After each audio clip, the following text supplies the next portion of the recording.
네, 정은호 전 네이처리퍼블릭 대표로부터 뇌물을 받은 혐의로 현직 부장판사가 구속됐습니다. 양승태 대법원장은 내일 대국민 사과를 할 방침입니다. 그런가 하면 오늘 아침 조간에는 현직 부장검사가 검은 돈을 받은 혐의로 감찰을 받고 있습니다. 검사장은 물론 부장판사 그리고 부장검사까지 판사, 검사, 변호사 등 이른바 법조 3륜이 잇단 비리에 흔들리고 있습니다. 무너지는 사법 신뢰, 과연 대책은 없는 걸까요? 김광삼 변호사와 함께 관련 내용 살펴보도록 하겠습니다. 안녕하십니까? 네, 안녕하세요. 예.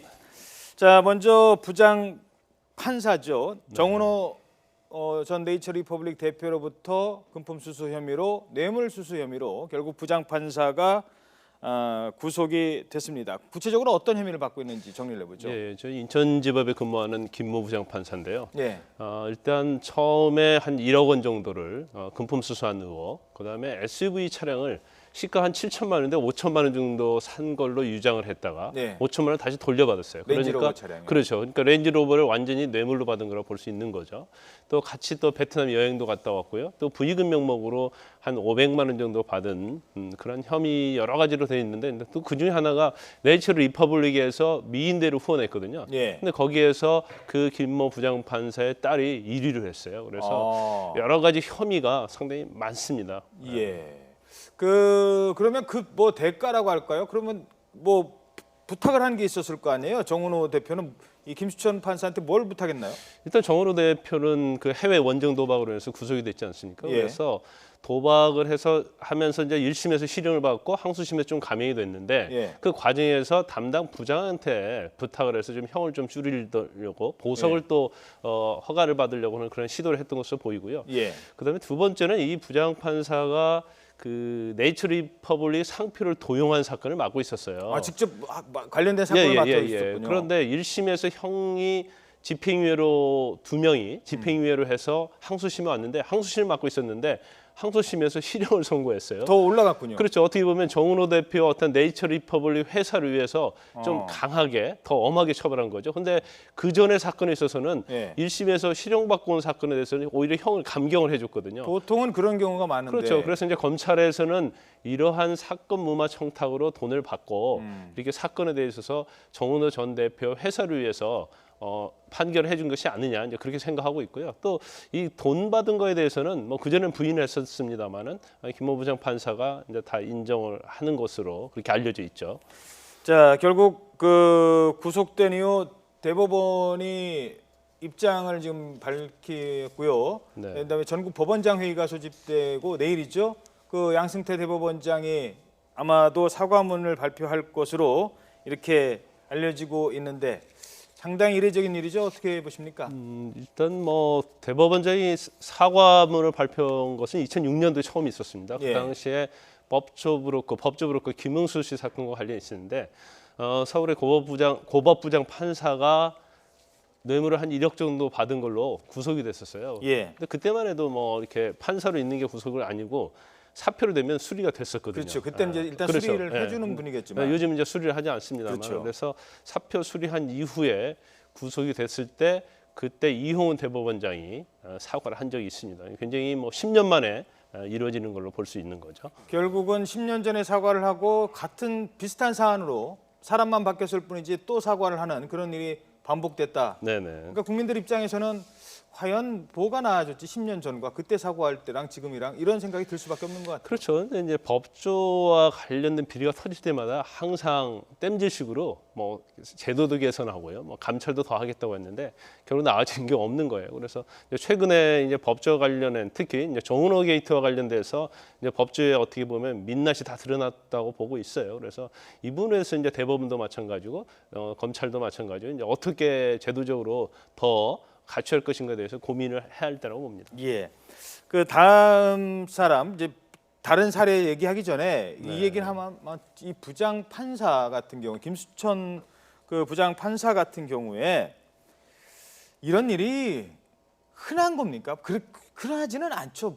좀 정말 많이 받았다 싶을 정도죠. 이 정도는 아니지 않습니까? 어떻게 보세요? 이제 원칙적으로 이제 법을 하는 사람은요, 내가 돈을 받았을 때 이게 내가 어떻게 처벌받는가를 생각을 하게 돼 있어요. 예. 그래서 대부분의 이제 판사나 검사들은 거기서 굉장히 경계를 합니다. 예. 근데 경계를 하는데 일부의 어떠한 그 판사나 검사들 중에서 이게 뭐 굉장히 폐쇄적으로 일을 하죠. 검사나 네. 판사나 외부가 좀 약간 단절되어 있는데 그게 이제 지연이나 혈연이나 학연에 연결돼서 이제 밖에서 만나게 되면 그 항상 그 틈새를 보고 이 사건 뿌로카 아니면 네. 사건 당사자들이 파고 들어오는 거죠. 아. 그러면 동창이랄지 아니면 뭐 친척이랄지 통해서 그래서 예. 2년 전에 구속된 최민호 부장판사 같은 경우에도 뭐 예. 처갓집과 관련돼서 부탁을 하면서 그때 돈을 받아서 구속됐잖아요. 이제 그렇죠. 그런 것처럼 일반적인 어떤 모임이나 그런 데서는 거의 경계를 하기 때문에 문제가 없는데 학연, 지연, 혈연을 통해서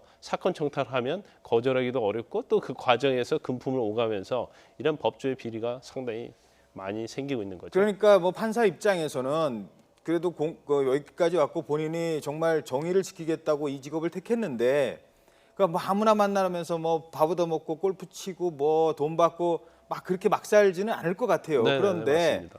어쩌다가 이제 한두 사람이 이제 친한 것 때문에 알게 되면 점점점 가까워지면서 브로커가 중간에 끼어들면서 이 사람과 안 만나기도 뭐하고 그 만나자니 좀 부담되고 이런 관계가 한두 명이 있다 보면 거기에서 못 빠져나온다는 거 아니겠습니까? 그렇죠. 이제 엄격한 도덕성, 그 고도의 이제 자기절제가 요하잖아요. 이제 양승태 대법원장도 말씀을 하셨지만 그런데 그런 특히 법조는 그럴 이유가 있어요. 왜냐하면 검찰 자체가 사건을 다루는 데잖아요. 예. 그래서 어느 한편에 들게 되면 어느 한편에 피해자가 생기는 거예요.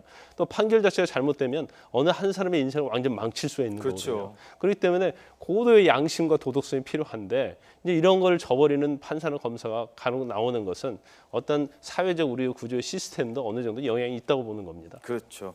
자, 그런데 오늘은 또 현직 부장 검사가 고등학교 동창 사업가로부터 또 금품과 향응을 받고 사건 무마 청탁에 나섰다.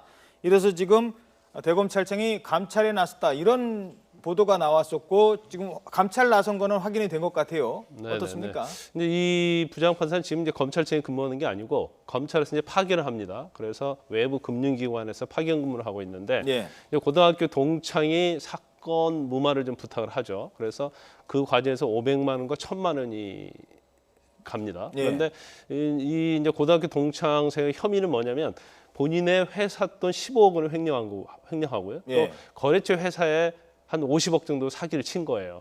굉장히 금액으로 보면 60억이 넘지 않습니까? 예. 그런데 친구인 이 동창이 부탁을 해서 1,500 정도 돈을 받고 그다음에 관계된 부장 검사랄지 검사들하고 같이 회식을 자리하면서 사건을 부탁했다는 혐의를 받고 있어요. 근데 예. 본인은 이제 부탁하지 않았다. 그리고 1,500 받은 것은 500만 원하고 1,000만 원 있는데 그중에 아버지의 어떤 병원비의 일부를 받은 건데 바로 돌려줬다 이렇게 얘기를 하고 있는데 이제 그 부분에 대해서는 또 돈을 준 사람이 그게 아니고 나는 사건 무마 청탁으로 돈을 줬다고 이렇게 얘기를 하고 현재 그 동기 동창이 구속영장이 청구된 상태인데 지금 도주해서 현재는 뭐 지명수배된 상태죠. 예. 그러니까 돈 주는 사람한테 어떻게 보면은 걸린 거군요. 뭐 그런 측면도 있군요. 그러니까 나중에 처음에 줬을 때는 뇌물이 아닌 듯 뭐 이렇게 줬다가 물론 뇌물입니다만 네. 나중에 이제 자기한테 불리해지면은 말을 확 바꿔서 나 그걸 뇌물로 줬어요. 그 부장판사인데 이제 이런 식으로 나올 수 있다는 거죠. 그런데 이게 이제 1,500만 원을 줬는데요. 이게 본인이 뭐 직접 받았다고 하면 뭐 아버지 병원비랄지 뭐 다른 데 쓰겠어 빌렸다고 볼 수 있는 거죠. 친구끼리. 그런데 이게 다른 사람 명의로 계좌로 받았어요. 차명 계좌로. 그렇죠. 그렇기 네. 때문에 이게 친구의 아내 계좌로. 그렇죠. 이게 정당한 돈이라고 한다면 차명 계좌로 받을 필요가 없는 거죠. 그렇기 때문에 이게 뇌물이라고 볼 수 있는 거죠. 예. 자, 그러니까 그 뇌물을 줬다는 사람과 받은 사람은 고등학교 동창이고요. 그러니까 네. 안 만나기도 애매한 관계란 말이에요. 그렇죠. 그런 걸 파고들었고 또 그 부탁한 것도 같은 인천지검에 근무한 경험이 있던 다른 후배 검사한테 부탁을 해서 선배한테 그런 전화 오는 걸 또 안 받기 애매한 그런 구조가 지금 남아 있다는 거죠. 그거를 단칼에 끊을 수 있는 용기가 필요하다는 것 아니겠습니까? 그렇죠. 그런데 이제 검사가 됐건 이제 판사가 됐건 예를 들어서 중앙지법 아니면 뭐 다른 지방 법원이나 검찰에 근무하면 검사들이 몇십 명, 작게는 몇십 명이죠. 아니면 크게는 100명 넘어가죠. 그런데 같이 근무하다 보면 서로 알게 됩니다. 그렇죠. 알게 되고 같은 직장에 있는 건데요. 이제 정은호 사건도 마찬가지고요. 그래서 누구 그 중에 검사 한 명만 안 하면 그 검사를 통해서 부탁을 할 수 있는 거예요. 근데 그 부탁을 들어주냐 안 들어주냐는 결국 그 검사가 어느 정도 도덕적 양심을 가지고 있느냐에 따라 달라질 수 있는데 예. 이제 그런 걸 교묘하게 노리는 거고요. 뭐 이번에 어떤 부장 검사 같은 경우에는 이제 친구가 와서 야, 나 이거 어려운데 좀 도와달라. 그리고 물론 이제 그렇게 할 수는 있어요. 뭐 부탁을 받았을 때 그 담당 부장한테 돈 같은 거 전혀 받지 않고 예. 내 친구가 부탁만 있는데 들어주니까. 굉장히 억울한 억울하다고 것 하더라. 같아서. 예. 그래서 좀 정당하게 수사를 해서 좀 명명백백하게 좀 밝혀달라. 밝혀달라. 이제 그렇게는 할 수 있는데 예. 이게 돈을 받고 좀 봐줘라 하면 이건 그렇죠. 엄연히 법 위반이 되는 거죠. 예, 그렇습니다. 자, 지금 제가 이제 판사, 부장 판사 그리고 부장 검사의 사례를 쭉 얘기를 하는 게 모든 판사, 검사가 이렇다는 건 아닙니다. 당연히 그렇지 않죠. 일부 그런 경우에 자, 그럼 이런 일이 발생했을 때 문제가 되니까 다 나쁜 사람들이야라고 끝나기보다는 왜 그런 구조에 올감해 있느냐는 거죠. 어떤 구조를 타파를 해야지 이런 것들을 좀 벗어날 수 있는 거냐를 좀 고민을 같이 해보기 위해서 부장검사 출신인 김광삼 변호사를 모신 겁니다. 그러면 결국은 이거는 그 판사 또는 검사의 의지가 좀 강해야 되는 겁니까? 지금 법조인 관련 비리가 쭉 계속 화면에 나오고 있습니다만 어떻게 해야 될까요? 일단 법조 자체는요. 이제 검사의 어떤 결정을 내렸을 때 국민이 신뢰해야 하는 거죠. 또 법원 자체도 더욱 마찬가지입니다. 그래서 어떻게 보면 이 고위 공직자, 일반 공직자와 비교해서도 가장 도덕성이 요구되는 게 바로 법조형이라고 볼 수 있는 거예요. 예. 그런데 현재 이러한 사건이 계속 터지고 나면 만약에 자기의 불리한 판결이 나왔을 때, 또 불리한 처분이 나왔을 때 누가 거기에서 승복할 수 있겠습니까? 그렇죠. 저건 분명히 상대방으로부터 뇌물을 받을 거라는 그런 의심을 하게 되는 거죠. 그렇죠. 그러면 사법부 전체 신뢰가 흔들리게 되면 예. 결과적으로 이게 앞으로 어떤 판검사 유전무죄, 무전유죄 이게 또 나오는 그전부터 나온 거거든요. 유전무죄, 무전유죄의 그런 것이 반복이 될 수 있는 겁니다. 예. 그래서 이건 일단 뭐 국민들 자체도 그런 의식을 해야 할 것 같아요. 그래서 전관예우를 통해서 뭔가 사건을 해결하려는 그런 생각, 아니면 혈연과 지연을 통해서 뭔가 부탁하려는 그런 것 자체도 근본적으로 없애야 한다는 거죠. 그래야지 사법부가 더 깨끗해질 수 있는데 저는 뭐 개인적으로 볼 때는 가장 중요한 것은요.